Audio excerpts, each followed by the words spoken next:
Hi friends, welcome to my channel.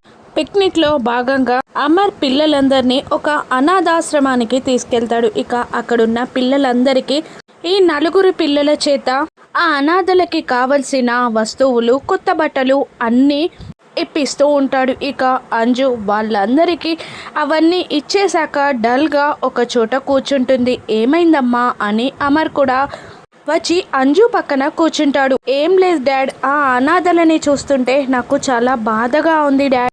నాకు ఒక అమ్మ లేకుంటేనే నేను ఇంతలా బాధపడుతున్నాను కదా. పాపం వాళ్ళు డాడ్, వాళ్ళకి అమ్మ నాన్న ఇద్దరూ లేరు కదా, వాళ్ళు అనాథలు కదా డాడ్. వాళ్ళని చూస్తుంటే నాకు చాలా జాలిగా ఉంది డాడ్ అని అంజు అమర్తో అంటూ ఉంటుంది. ఇక అమర్ ఆ రోజు జరిగిన సంఘటనని గుర్తు తెచ్చుకుంటూ ఉంటారు. ఇక అమర్ ఇద్దరు కలిసి ఒక అనాథాశ్రమానికి వచ్చి ఒక పాపని దత్తత తీసుకొని వెళ్ళిపోతారు. ఆ పాప ఎవరో కాదు, అంజుయే ఒక అనాథ. కానీ కూడా అనాథ అవ్వడంతో అంజుని దత్తత తీసుకొని చాలా ప్రేమగా పెంచుకుంటూ ఉంటుంది.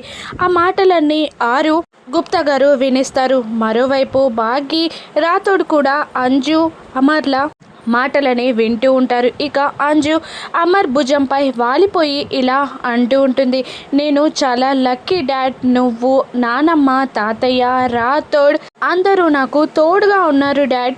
నేను అనాథ కాదు కదా, నేను ఒక అనాథ అయ్యుంటే అని అంజు అమర్తో అంటుంటుంది. అమర్ కూడా చాలా బాధపడుతూ ఉంటాడు.